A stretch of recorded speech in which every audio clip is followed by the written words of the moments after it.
We got some big Iowa football recruiting wins over the weekend, and Cade McNamara is finally cleared and completely healthy, ready to go for the 2024 Hawkeye football season. We talk about it all today.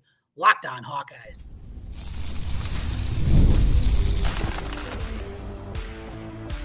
You are Locked On Hawkeyes, your daily podcast on the Iowa Hawkeyes. Part of the Locked On Podcast Network, your team every day. Hey, welcome in. I'm Trent Condon, and this is the Locked On Hawkeyes podcast. Thanks for making Locked On Hawkeyes your first listen every day. We're available wherever you find podcasts, and you can also find us on YouTube. While you're there, make sure you hit the subscribe button. Helps us get in front of more Hawkeye fans. If you're on the audio side, 5-star reviews. I greatly appreciate all of that. Today's episode is brought to you by Gametime. Download the Gametime app, create an account, and use code LOCKEDONCollege for $20 off your first purchase. Terms apply. Well, the news is something that we've been waiting for officially, something that we knew eventually was going to happen, and it does come earlier this week as Cade McNamara has been now officially cleared and ready to go. We've seen Cade McNamara back out there going through a few different things. He was not a full go during spring practice. He was not a guy that was able to go out there and do everything you're hoping for. And there was that one video clip that I'm sure all of us Hawkeye fans saw if you're on social media, and it was him just going through a progression, going through a read. He was rolling out, and he just looked so hobbled, so haggard. And then very quickly after that, we saw him out there playing some softball, and he looked fine, right? And he's played softball over the weekend with the charity and for the charity Wishes on Deck and softball event that they had in Pleasant Hill with a bunch of Iowa State people as well. And he said at that he is fully cleared. Fully cleared is incredibly important because though I think we all are at minimum intrigued about Brandon Sullivan and what he can be with this Iowa offense, this is Cade McNamara's team. And after he made the decision to come in, after he made the decision to leave Michigan, now after 2 seasons ago, and make his way to Iowa City, very quickly it all came together, and very quickly I think that was an exciting time for all of us. But there's also a part of it that I think we forget what Cade McNamara is as a quarterback. Is he a guy that's going to go out and throw for 4,000 yards and throw 28 touchdowns against 2 interceptions? No, that's not Cade McNamara.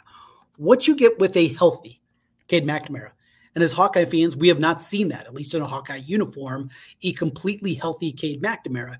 You get a quarterback that is going to get everybody in the right spots, going to do all the right things. When he led Michigan to their first Big Ten title in almost 20 years, 2021, he completed 64% of his passes, 2,500 yards, 15 touchdowns against 6 interceptions, and average 7.9 yards per attempt. Those are the numbers we're looking for. Again, let's not think through the moon.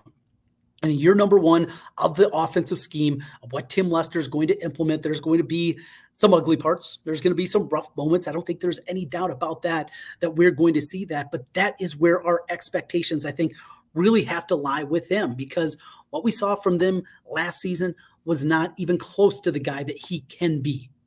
Is he going to be able to work back and be that guy again? Remember also his last season at Michigan, that was also came to an end because of one reason, injury. So you have those components. Now, I guess it wouldn't be one reason. Also having J.J. McCarthy there and pushing him and eventually taking over that job, I think also had something to do with it. But you look at the numbers last season against Utah State, the opener last year, Iowa wins at 24-14. He goes 17-30, 191 yards, 2 touchdowns. Now, the long was the first touchdown in the first offensive play of the season, where they go 36 yards after the big kick return from Caleb Johnson that set him up on that play, but completed 56% of his passes. And then after that, that was the best that we saw. He threw a couple of touchdowns against Western Michigan, also threw a couple of interceptions in that game. He was sacked 5 times in that game. And just, you could see the lack of mobility dealing with that quad injury that he had that we saw sustained back at Kids Day in August. And it was just never completely right. And then after Iowa jumps off to the 3-0 start, they go out to Penn State. You know they're going to be an underdog, but it was just a no-show. An absolute no-show out of this team. He was sacked 8 times in 4 games.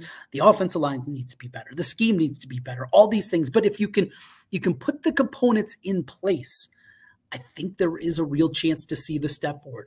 We just have to understand what he is as a player, as a quarterback, how good he can be. Does he have the highest ceiling in the world? He doesn't.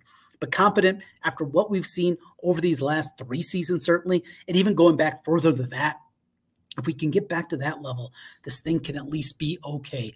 But step number 1 now, check it off the list. He is medically cleared. And McNamara told the Des Moines Register that football-wise, running-wise, conditioning, everything, I've been fully cleared. Getting him back, this is a huge, huge news for Iowa football to get back to this point and be able to be fully in there, going through everything that they're trying to do here in year number 1. We got more Iowa football talk for you here today, the recruiting side of things, and it was a big one for Iowa over the weekend. It is their big recruiting weekend that they have set up every June. They usually move it towards the back of June, and you're hopeful they are going to be able to get a lot of commitments out of this. Well, Iowa already had plenty of commitments before the weekend began, and they've added to that. We'll talk about that a little bit more here as we continue. This is Locked On Hawkeyes. Today's episode of the Locked On Hawkeyes podcast is brought to you by Gametime. Gametime is an authorized ticket marketplace for Major League Baseball, which makes getting tickets faster and even easier. Prices on the Gametime app actually go down the closer it gets to first pitch. With killer last-minute deals, all-in prices, views from your seat, and their lowest price guarantee, Gametime takes the guesswork out of buying MLB tickets. I love so many things about the Gametime app. One of my favorites, though, is the all-in pricing. If you toggle this feature, it's going to show you that total upfront. You don't have to worry about the surprise fees at checkout, how big those fees are going to be at checkout, maybe even double what you thought it was going to be. Don't have to worry about that with their all-in pricing with Gametime. Not only that, you can see where you're going to be sitting inside the stadium, inside the arena, before you even buy. Seat views, get a panoramic view from your seat in the app before you buy each and every time. And their lowest price guarantee makes sure that Gametime will credit you 110% of the difference if you find a ticket in the same area. Take the guesswork out of buying MLB tickets with Gametime. Download the Gametime app, create an account, and make sure you use the code LOCKEDONCollege for $20 off your first purchase. Terms apply. Again, create an account and redeem code LOCKEDONCollege, LOCKEDONCOLLEGE for $20 off. Download Gametime today. Last minute tickets, lowest price guaranteed. Trent Cannon back with you once again here on the Locked On Hawkeyes podcast. Coming to you remotely here this week as we're out on a family vacation celebrating my parents' anniversary. And thanks for checking in with us each and every day. So let's get into the recruiting side of things with Iowa football. And there is plenty to talk about on that front. So Iowa's been able to gain some commitments over the last couple of days. The latest one is Brad Fitzgibbon. Now, Brad Fitzgibbon, 3-star defensive lineman. Like about him a couple of different things. Now, you kind of look at the recruiting list, and that's where I like to start when you're talking about, going through these different guys. The finalists for him, Kansas, Michigan State, obviously just took the visit to Iowa City very recently. He was part of that big group. He'll be coming in from Marist High School, the second here recently, coming along with John Nestor. We've heard nothing but great things about him. But you go through the size, the speed, and what he's going to be. He's going to be a defensive tackle. He's already 6'3", 280 pounds. And with a guy with that kind of frame, coupled with what Iowa does developmentally, this is an incredibly exciting prospect, I believe, in order to move this thing forward. I mean, you have a guy already at 280 pounds that's already putting in the work. You put in and you look at the tape from him and what he does, coupled with the way that Iowa teaches defensive linemen. I think there's no such thing as home run in recruiting. And certainly when we're talking about 3-star guys, they're not a dime a dozen. I mean, you have to do developmentally the right things. You also have to do the right things at the beginning of it and figure out exactly how these guys are going to fit and how you're going to be able to launch them forward. However, I just think this makes a ton of sense. This is a guy that I was really excited about out of the latest group. Another couple of guys on the offensive line. Cameron Herron. So Cameron Herron was an interior offensive lineman, either a guard or center, that Iowa recruited incredibly early. He was one of their first offers, in fact, that they had in the class of 2025, back 3-4 years ago. He was one of the first guys that they had offered. And though he never blew up in terms of recruiting. This was not a guy that went out there and put together a season where, all right, here comes Michigan and Ohio State and the like. It was never anything like that. That was not the case. However, he is a guy that consistently, you look at when he's gone out, he's gone into the big camps. He's just a guy that always seems to be turning heads.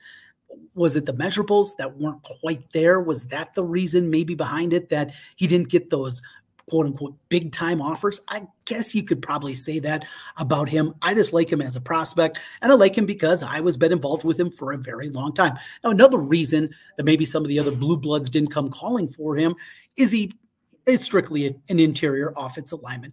6'2", 275, doesn't have those requisites to likely be a left tackle, even a right tackle at that kind of size. Probably not going to be the case. And because of that, when you're kind of pigeonholed as an interior offensive lineman, we see the same thing happen with guys that are also out there coming together that are in the NFL draft. You see the same kind of thing they're happening there. So that's what you have. And that's definitely a big piece of what they have on that front. So there's a couple of other prospects. I also want to mention offensive line. We have to talk about Lucas Allgaier. So Allgaier coming down from St. Louis. Important. Iowa needs to maintain that relationship in St. Louis as they've continued to work through getting into Kansas City. We know how important Chicago is to them, Minneapolis, Omaha to varying degrees, and we know about the differences there. But in that market of St. Louis, where you were kind of, Illinois never grabbed a stranglehold there like maybe they should have. You're the Big Ten destination for St. Louis players. At least that's what you want to be. Now, there's other times that it doesn't exactly work that way. And you got Zeke Elliott that makes his way to Ohio State instead. And those are frustrating. But for the most part, right? When the blue bloods aren't coming, if you can be that premier destination for St. Louis area kids, I think that's incredibly important for Iowa. Less than 4 hours away, just like Chicago, you have the ability for players to have their parents get there. You have an ability for the players to make their way home. And just those little things that I think add up in a way that are incredibly important. So back to Allgaier and him just as a football player. I mean, a home run. He's got the background with the connections to the University of Iowa. Uncle played baseball here. Dad was an offensive lineman back in the day with Hayden Fry. So you have the bloodlines that go into it, coupled with what he is as a prospect. And he is very much not a finished product. He is a guy that I think people look at developmentally, has a chance with a ton of upside. And Iowa's had a lot of misses here lately as it pertains to offensive linemen and certainly offensive tackles. And we've seen the way that it's shown up here over the last couple of years, that tackles just haven't been good enough. And that has led to some of the issues that we've seen overall. So that's what we have on that front with him. And a guy that I think I really like, or like the upside. This is likely, though, a guy, maybe we'll hear something his freshman year, redshirt freshman year, but we're talking more down the line. Still 260 pounds, has got to add what? At minimum 30, 40, maybe 50 pounds to be the guy that they want to be a left tackle. But he can get there, and that's the excitement. And then finally, CJ Bell.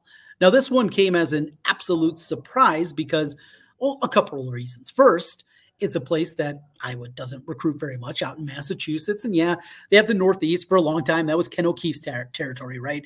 That was the area that he definitely targeted and looked at a whole bunch in the past. And that was, you talked about the prep schools up there and some of the prospects that they were able to get. And now with Ken O'Keefe being retired, it's just not an area you see very much. But it was Kelvin Bell. That was his primary recruiter. And Phil Parker was also involved as a defensive back. This is one where don't know a ton about him. Watch a little bit of film. Okay. I don't know. Phil Parker knows. And that's really as far as you go with it, right? I mean, just keep it simple. All right. Phil Parker wants CJ Bell. We're going to be happy having CJ Bell. A little recruiting roundup for you here on Locked On Hawkeyes. We continue here, and it is a mailbag time. We'll talk about your ability to check in, and we got a lot more coming your way. This is Locked On Hawkeyes.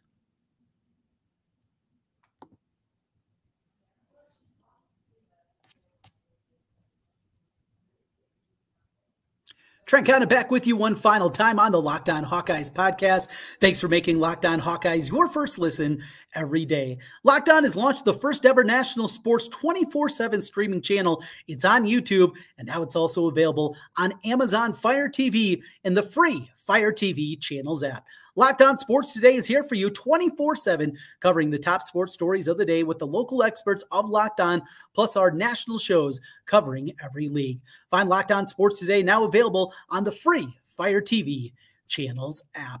Wrapping things up and a chance for you to get involved here this week. We're going to have a mailbag edition coming away. So many great questions, comments that come in, even some not so great ones that also come in. I think can lead us down a fun path. If you have any thoughts, any ideas you want to hear from here later in the week for our mailbag edition, make sure to hit us up. You can either comment right here on the podcast, right on YouTube if you're watching there. If you're on the audio side of things, really the easiest way to get a hold of me is just to hit us up on Twitter, on X, at Trent Condon is where you can find me, or at Locked On Iowa with any questions. You want to talk Hawkeye football, basketball, wrestling, men's, women's basketball, doesn't matter, baseball, a lot to get into there. We got new hires happening on the women's basketball front, and we'll have thoughts. Anything that jumps up in the world of Hawkeye athletics, make sure to hit us up and we will have you covered. Again, Trent Condon is where you can find me on X at TRENTCONDON or at Locked On Iowa. Just shoot your question to us that way and we will get you up in here later this week on a mailbag edition of Locked On Hawkeyes. Thanks for making Locked On Hawkeyes your first listen every day. We'll talk to you again tomorrow. Go Hawks.